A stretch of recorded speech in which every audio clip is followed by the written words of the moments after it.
Salut et bienvenue dans Les Vieilles Branches, le podcast où il y a du cigare sans le bullshit, avec des vrais morceaux d'humour de papa dedans. Moi c'est Vincent et je suis accompagné du débonnaire Teddy, l'auteur du livre Les cigares cubains voyagent aux quatre coins de l'Hexagone.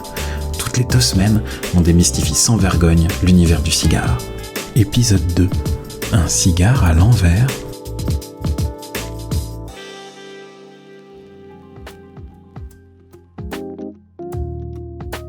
Salut et bienvenue dans Les Vieilles Branches, je suis Vincent, je suis avec ce fiefé gredin de Teddy. Bonjour Teddy. Bonjour à tous. Alors est-ce que ça va ? Très bien, comme toujours. Allez, c'est parti. Alors, aujourd'hui, un épisode, c'est le 2e, on peut dire qu'il est un peu spécial, puisque de toute façon, il n'y en a pas eu. Qu'est-ce qu'on va faire, Teddy, aujourd'hui ? On va faire quelque chose d'assez surprenant, que peu d'aficionados ont eu l'occasion de tester. Ouais. On va fumer un cigare à l'envers. À l'envers, donc c'est-à-dire, on va prendre le cigare et on va tirer dessus par le pied, c'est ça ? Par le pied, exactement. Ok, et pourquoi on fait ça ? Parce qu'on a pu constater à travers les réseaux plusieurs aficionados qui ont fait des remarques, et toi tout particulièrement, tu as eu une publication où tu as vu quelqu'un qui a fumé le cigare à l'envers. Ouais, effectivement, alors c'était quelqu'un qui disait que la coupe de son cigare était ratée au point que il pouvait plus fumer son cigare par le bon bout. Donc il a dit, est-ce que je peux le fumer à l'envers ? Alors il y en a qui lui ont dit, bon, oui, peut-être, peut-être pas, peut-être... Bon, on s'est dit, on va tester ça, mais évidemment on le fait avec une petite idée derrière la tête, c'est qu'on sait bien pourquoi on peut pas fumer de cigare à l'envers, et ça va être l'occasion d'abord de faire l'expérience et de la partager, mais aussi de faire un petit peu le tour de la question. Tout à fait, parce que même si on a l'idée, ça remplace pas le fait de la pratique. Donc exactement. On va le faire. Et pour faire ça, on va prendre un cigare... standard, on peut dire. On va pas allumer un cigare à 40 €, quoi. Voilà. Et on va prendre un Ashopman Majestic, qui est donc un cigare qui est pas très très connu finalement. C'est un cigare qu'on voit pas beaucoup. C'est vrai qu'il circule pas trop sur les réseaux. Et qui coûte, là, on est en novembre 2020. De 6,20 €, je crois. Ouais, dans les 5-6 €, quoi. Donc c'est ça. un peu le même genre qu'un Partagas 1000 fleurs, qu'un Roméo et Juliette 1000 fleurs, que ce genre de cigare. Alors on peut peut-être commencer par présenter un peu ce cigare. Est-ce que tu veux nous en dire plus ? Écoutez, le Ashopman Majestic, c'est la Vitola de Galera, ce qu'on appelle le nom d'usine, c'est un Crémas. Ouais. Réellement, c'est un Corona. Oui, donc, c'est un format Corona, si oui. Si vous voulez le format plus simple, c'est Corona, voilà. On fera peut-être un épisode où on fera le tour de cette question-là, ouais. Voilà. Et c'est 40 par 140. Ouais, donc 40 de cepo, donc c'est un cepo qui est relativement petit. Voilà. Et ouais. Donc 14 cm de long. 14 cm de long. Et, bon là je regarde les notes, c'est la même Vitole de Galère que le Partagas Deluxe, le Super Partagas ou le Hoyo de Monterrey Palmas Extra. Tout à fait. Si vous avez déjà des connaissances sur ces cigares-là. C'est un cigare qui est dans le catalogue cubain depuis avant la Révolution, donc avant 1960, et qui était jusqu'en 2002 fait à la machine. Aujourd'hui, il est comme tous les cigares cubains, tous les Havane Premium. Il reste des cigares faits à la machine à Cuba, mais tous les Havane Premium sont faits à la main. Alors, peut-être la première chose par laquelle on peut commencer, c'est dire à quoi on s'attend. Et oui, avant de l'allumer à l'envers, à quoi réellement on s'attend par rapport à ce qu'on a pu lire, entendre. Ouais. Et aussi par rapport à ce qu'on sait de la façon dont les cigares sont fabriqués. Tout à fait. Alors, moi, première chose à laquelle je m'attends, c'est que, comme on va l'allumer par le mauvais côté, la coiffe ne va plus être là pour tenir le cigare, on va en reparler, et la cape va complètement s'en aller. À mon avis, la cape va se décoller, peut-être même se détériorer. Ouais, donc est-ce que la sous-cape tiendra aussi ? Est-ce que la cape tiendra, la sous-cape ? On ne sait pas, mais il va certainement y avoir un problème de ce point de vue-là. Ouais, déjà, sur l'esthétique, ça va être compliqué. Ouais, toi, tu t'attends à quoi d'autre ? Je m'attends, vu qu'on va le fumer à l'envers, d'avoir énormément de piquant en bouche. Ouais. Peut-être pas à l'allumage, mais dans les... Mais très rapidement. Ouais, très rapidement. Ouais. Et puis, très agressif. Plus agressif. Ah ouais. Ça, j'ai pas trop de doute de ce côté-là. Ok. Et dernière chose, peut-être à laquelle on s'attend, une évolution qui va être peut-être moins bonne que si on l'avait fumé dans le bon sens. J'ai envie de dire, je pense, ça va être la surprise, mais à mon avis, il va pas y avoir d'évolution. Pas d'évolution. Parce que j'ai du mal à imaginer de l'agressivité au départ, et puis après... Et que ça se radoucisse, ce serait quand même étonnant. J'ai du mal à le croire, mais encore une fois, on va on va voir, on n'a pas fait l'expérience, on va le savoir. Et on s'allume ça ? Et c'est parti.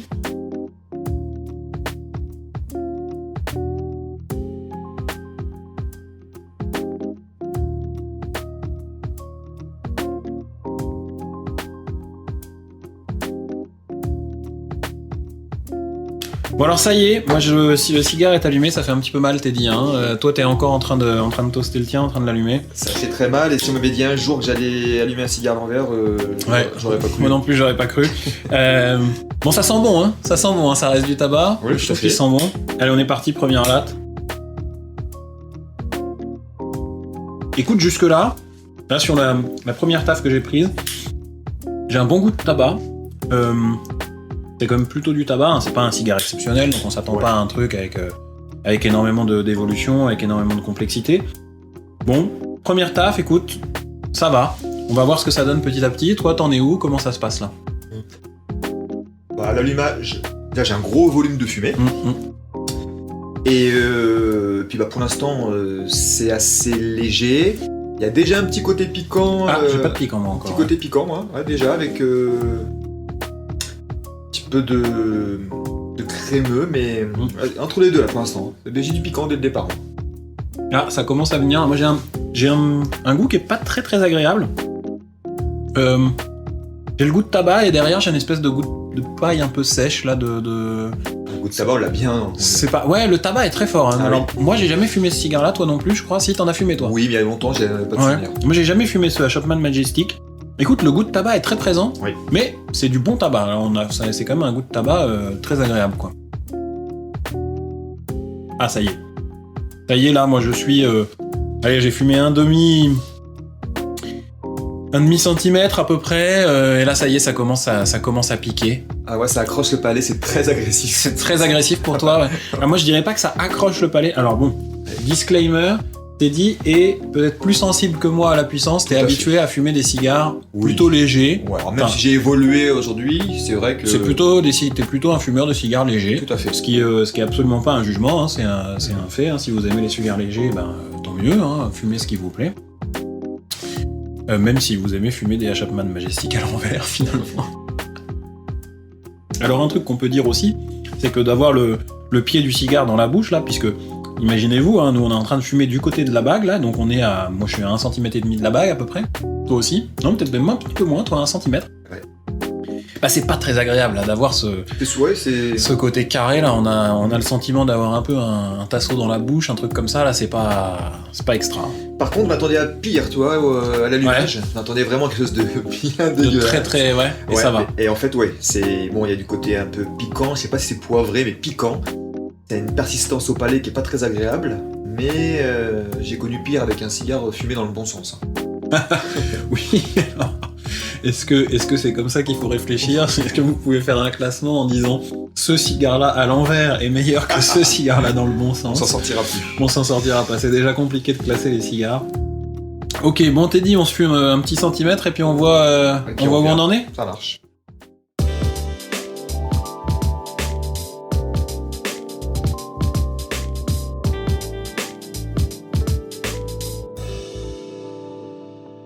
Bon Teddy, t'as fumé 1 centimètre à peu près, 1,5 cm, et les emmerdes commencent là. Ben oui, comme on avait prévu, hein, on s'en doute un petit peu, la cape commence à se décoller, tout simplement. Se dérouler, hein, complètement, on peut le dire, ouais. Ouais.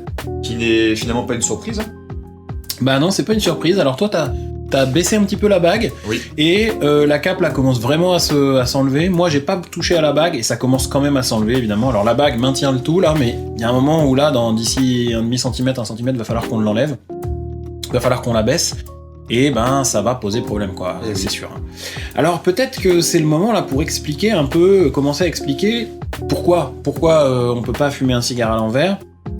Et je pense qu'une bonne porte d'approche, si tu peux nous expliquer ça, c'est qu'est-ce qu'il y a dans un cigare? Qu'est-ce que c'est? C'est que du tabac, mais c'est quel type de tabac? Il y a plusieurs types de tabac, c'est constitué de quoi? Explique-moi. Oui, alors tout à fait, il y a des bases qu'il faut absolument savoir quand on fume un cigare, rien que pour sa connaissance personnelle, et puis pour savoir entre autres pourquoi on ne fume pas un cigare à l'envers, donc on va y venir. Déjà, concernant la tripe, on parle que de la tripe, c'est-à-dire non pas la sous-cape ni la cape, mais la tripe, elle est constituée, elle est composée de 3 feuilles. C'est-à-dire, vous avez le volado... 3 types de feuilles. Il peut y avoir plus de 3 feuilles dans une tripe. Exactement. Oui. 3 types de feuilles, le volado, le seco, le liguero, et on peut même rajouter derrière le medio tiempo. Alors le medio tiempo, c'est une feuille qui est plus rare, qui pousserait tout en haut du plan. Alors est-ce qu'elle est très très rare, pas très très rare? Il y a différentes opinions, différents experts. Donc je peux vous en parler un tout petit peu. Si on commence sur la feuille de Volado, elle est tout en bas du plan. Du pied, ouais. Du pied. Elle sert exclusivement, en tout cas en très grande partie, à la combustibilité. Ce sont des feuilles qui sont de faible puissance. Ouais. Dans les livres, on peut voir en général puissance 1 ou Fortaleza 1, on dit, ouais. Voilà. Ensuite, vous avez les feuilles de Seco. Ce sont elles qui vont assurer l'essentiel des arômes. Ouais. D'accord? C'est important, je pense, de préciser qu'il y a les arômes et les saveurs. Ouais. Alors, par la bouche ou par le nez, en fonction. Donc, il faut ça dans vos dégustations, si vous êtes débutant, mais même pour les gens qui sont pas débutants, c'est intéressant d'essayer de différencier ce qui se passe dans votre bouche. Est-ce que c'est crémeux? Donc, par exemple, la crème, c'est un truc qu'on sent plutôt sur la bouche. Est-ce que c'est beurré? Est-ce que c'est gras? Est-ce que c'est lourd? Est-ce que c'est léger? Tout ça, c'est des choses qu'on sent dans la bouche, alors que si je dis tout de suite « Ah, j'ai senti le chocolat chaud de ma grand-mère qu'elle faisait en 83 le lundi de Pâques », bon, là, c'est par le nez plutôt. Par les arômes, tout à fait. Donc Seco qui va assurer les arômes. Après, vous avez donc le Liguero, avec ma prononciation... Liguero, ouais. Liguero. Donc là, c'est vraiment les feuilles les plus puissantes, si on fait abstraction de Medio Tiempo, bien sûr.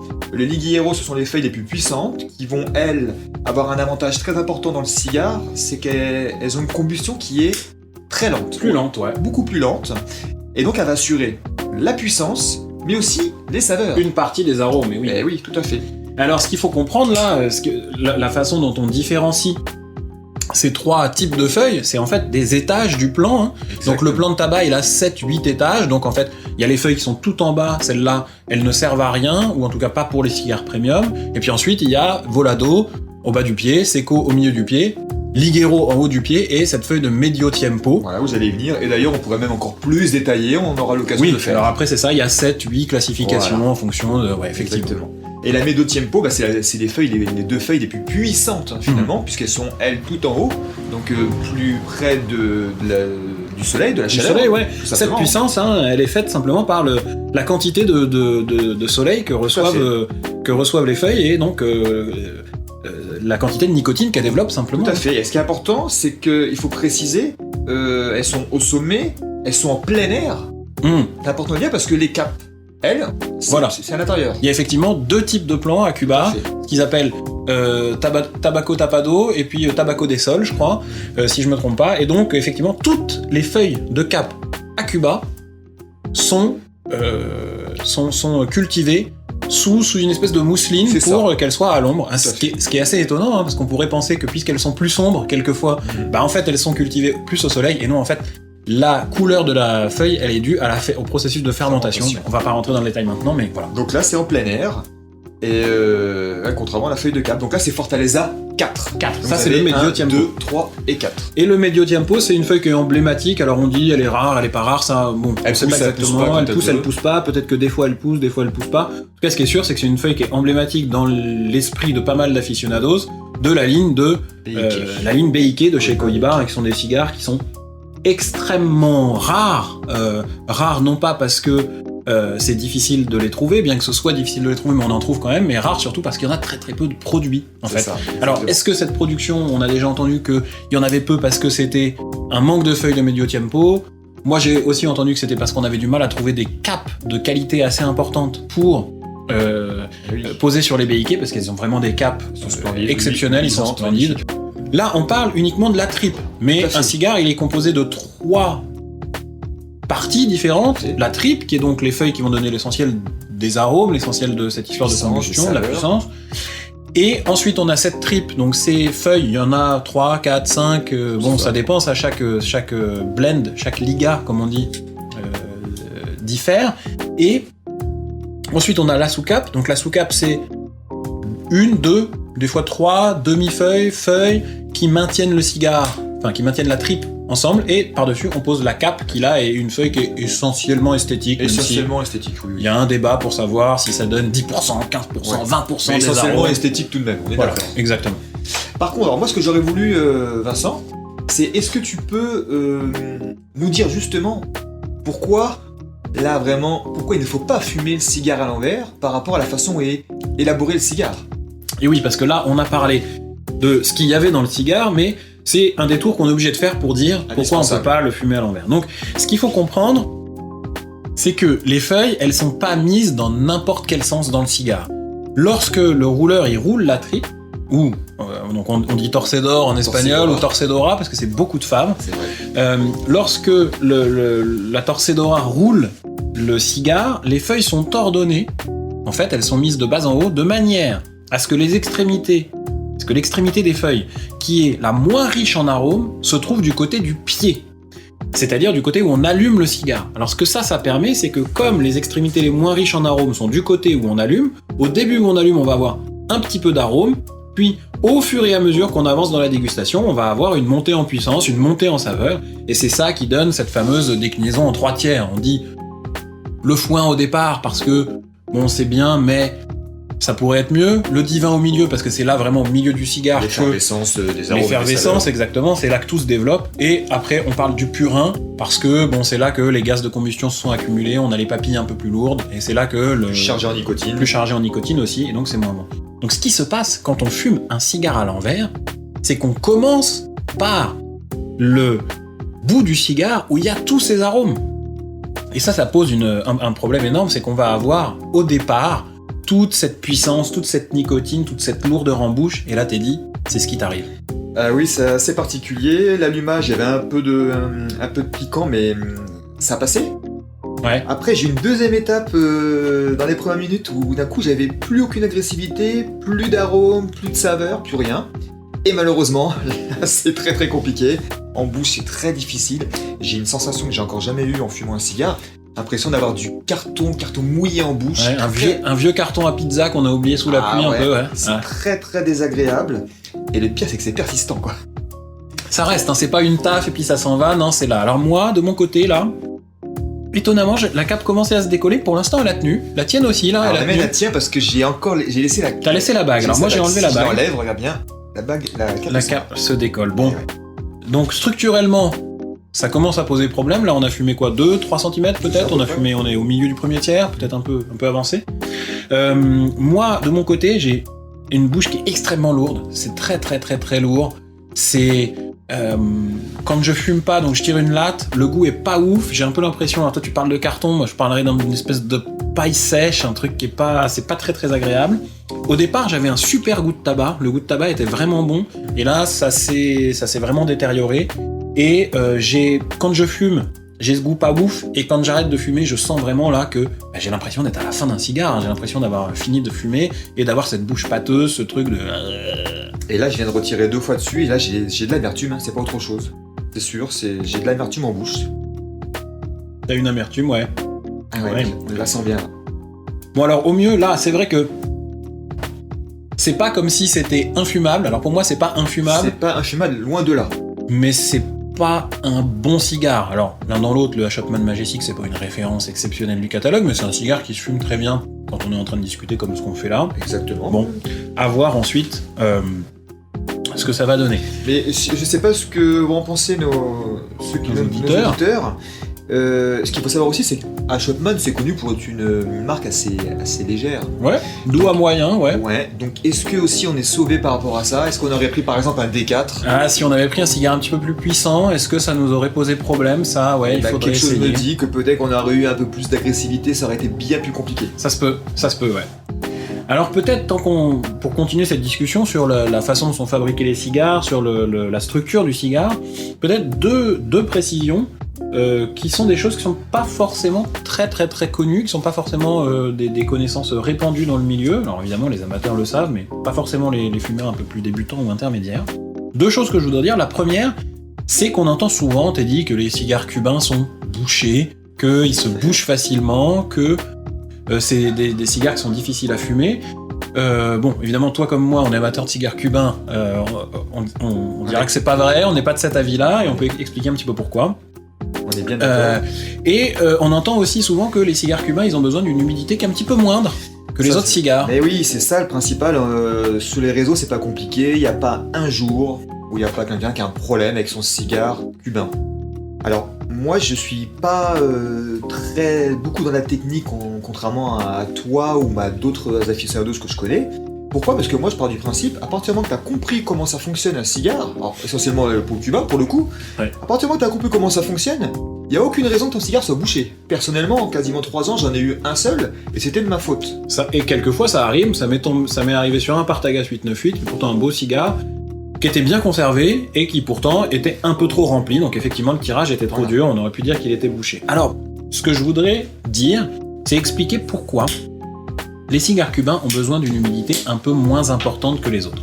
Ce qui se passe avec les cubains, c'est qu'ils ne sont pas roulés de la même manière que les cigares du Nouveau Monde. Oui, ça c'est important de le préciser. C'est important. En fait, les cigares sont roulés ce qu'on appelle entubado, c'est-à-dire que les feuilles ne sont pas pliées en deux ou roulées directement lorsqu'on les assemble pour faire la tripe, mais elles sont en fait pliées en 3. C'est-à-dire que si vous prenez une feuille de papier, vous ne la repliez pas en 2, mais vous la pliez en 2, puis en 2 dans l'autre sens, ce qui fait que pour chaque feuille, vous avez 2 trous d'air. Quand on assemble les feuilles comme ça, et vous pouvez regarder n'importe quel rouleur de cigares cubains, vous allez comprendre tout de suite de quoi je parle, si vous comparez à des vidéos de la fabrique de Davidoff, à des vidéos de fabrique de cigares du Nouveau Monde, et ben, ça fait que, au lieu d'avoir un trou d'air, un espace pour chaque feuille, on en a 2. Les feuilles sont beaucoup plus resserrées. La méthode de roulage des cigares cubains fait qu'ils sont par nature plus serrés. Ils ont par nature un tirage qui est plus serré. Et donc, dès que vous les surhumidifiez, l'humidité, elle se met dans les feuilles de tabac, elle a tendance à les faire un peu gonfler, et c'est le drame, vous avez un cigare bouché. Donc voilà pourquoi on recommande souvent une humidité un peu moindre pour les cigares cubains, c'est simplement qu'ils ne sont pas roulés de la même façon. Bon alors Teddy, on se retrouve là, on est dans le 2e tiers, comment ça se profile pour toi ? Bah pour moi, si on fait abstraction de la cape qui se décolle depuis le départ, qui moi est quand même maintenu par... Ouais, toi t'as gardé la bague, ouais, j'ai descendu. Moi j'ai fait l'erreur de l'enlever. Ouais, donc toi, oui, on voit que le tien... Et là, c'est sur toute la... Ça commence à être sur toute la longueur, on voit que la cape s'est décollée. Ouais. Faut faire vraiment attention au fumant, je fais très très attention à l'endroit où je le prends et tout ça. Concernant la dégustation, je ne prends aucun plaisir, bien entendu. Ouais. Il y a un peu de piquant, ensuite il y a un petit peu d'amertume qui tient en bouche, comme on a dit au départ. Une lourdeur. Ouais, une lourdeur, même au niveau de l'odeur. Hein. Ah, même au niveau de l'odeur, là, je suis allé tout à l'heure, quand on a coupé, je suis retourné dans la maison pour chercher quelque chose. Je suis revenu, là, rien qu'à l'odeur, je sais que le cigare c'est pas bon. Il est pas bon du tout. Et ce qui est le plus marquant pour moi, c'est que finalement, mis à part le goût du tabac, moi j'ai pas de saveur. Hein. Non, il n'y a pas de saveur. grand-chose. Il n'y a pas grand-chose. Alors oui, on pourrait dire, oui mais attention, ma Majestic, même si tu l'avais fumé dans l'autre sens, il n'y a pas grand-chose. Peut-être, mais quoi qu'il arrive, il aurait été meilleur. Il aurait été meilleur. Alors après, bon, ça reste un cigare jeune, on l'a pris en civette il y a pas longtemps. C'est pas il n'a pas eu le temps de développer potentiellement tout son caractère, mais bon, on a fumé des 1000 fleurs jeunes, on a fumé des choses de ce genre-là jeunes, et c'est quand même des cigares qui sont agréables à fumer, quoi. Il y a pas de... Tout à fait. Donc là, oui, non, c'est pas du tout agréable, et je te cache pas que je le finirai pas. Hein. Ouais, on va peut-être pas le finir. C'est vrai. Je finirai pas le 2e tiers d'ailleurs. Hein. On n'est pas sadomaso non plus. Hein. On va peut-être s'arrêter avant la fin. Mais par contre, on peut peut-être, avant de se quitter, faire un petit point sur la façon dont il faut couper son cigare, parce que finalement toute cette histoire là, toute cette expérience qu'on fait, alors bon, on l'a dit au début, on n'est pas con, on savait bien que ça allait pas être extraordinaire. Hein. Ça vient de quelqu'un qui avait foiré sa coupe, quoi. Et c'est vrai qu'on en voit passer beaucoup chez les amateurs débutants, mais aussi quelquefois chez les amateurs qui ont déjà un peu de bouteille. Ils savent pas forcément bien couper leur cigare. C'est important ce que tu dis, parce que même des personnes qui fument depuis quelques années, qui n'ont pas eu de conseils ou qui n'ont pas partagé, qui sont pas sur les réseaux, la coupe c'est une catastrophe. Exactement. C'est important. Alors moi je vais donner 2 repères, et après peut-être on va parler des différents types de coupe-cigares qui existent. Moi je vais donner 2 repères pour bien couper son cigare. Le premier repère, c'est un repère, disons, pour ceux qui ont fait du bricolage un peu dans leur maison, on coupe 2 à 3 mm. Voilà.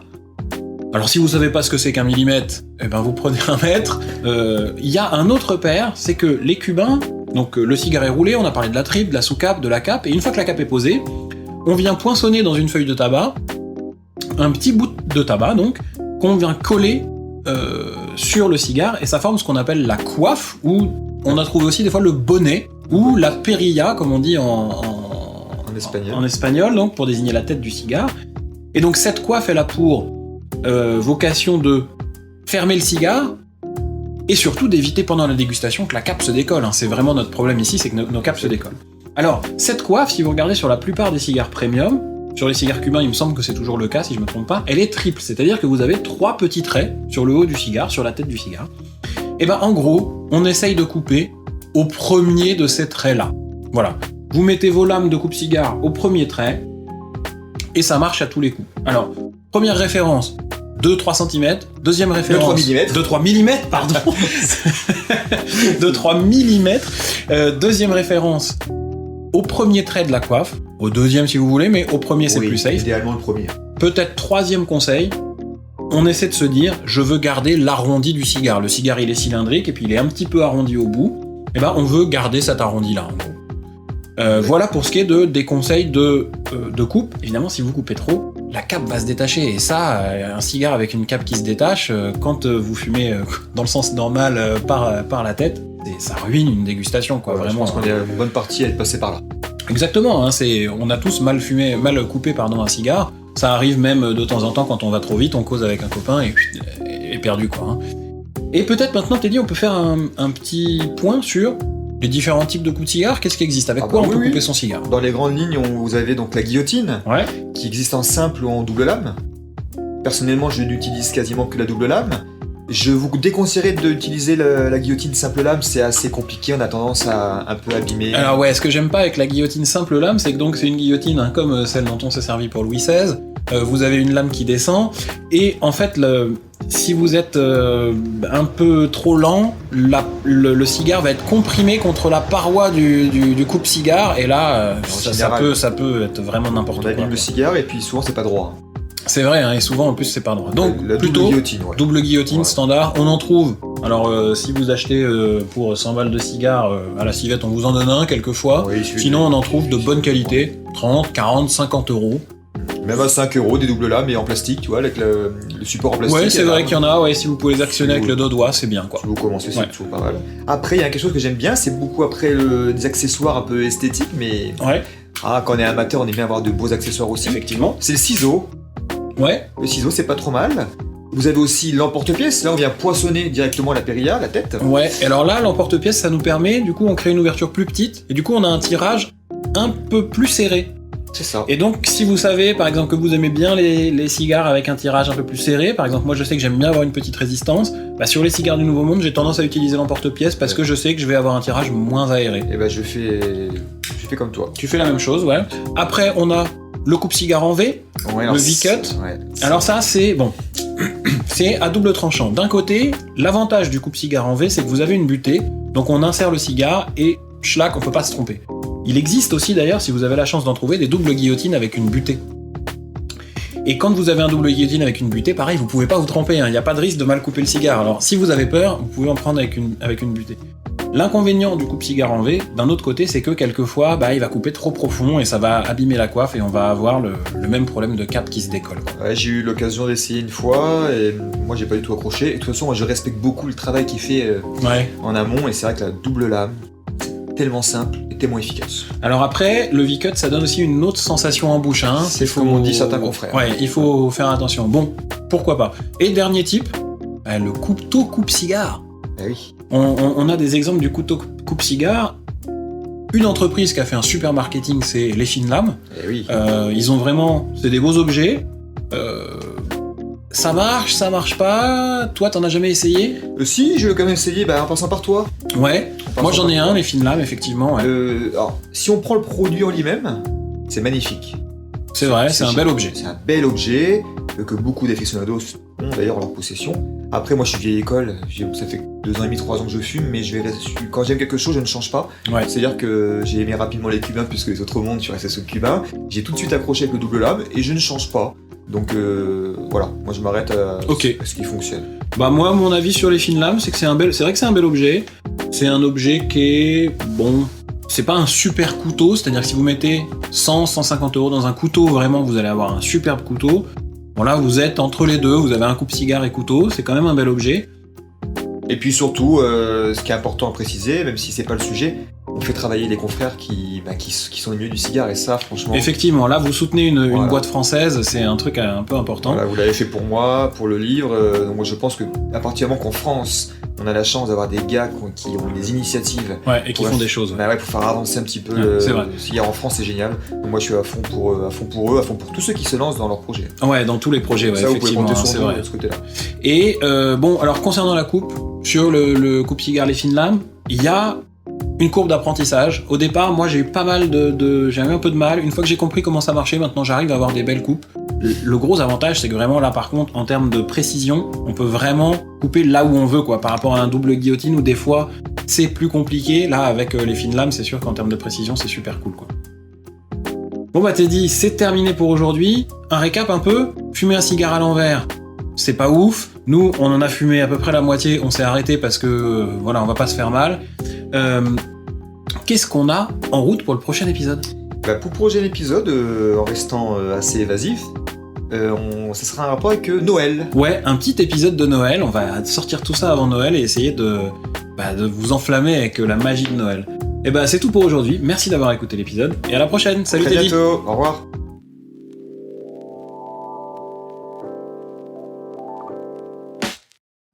Merci d'avoir suivi cet épisode. Si tu l'as aimé, n'hésite pas à le partager, à nous rejoindre sur les réseaux sociaux, mettre un like, un commentaire, des petites étoiles, ça nous fait avancer et ça nous motive de ouf.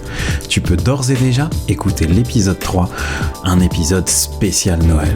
En attendant, on te dit à dans 2 semaines pour un prochain épisode. Merci.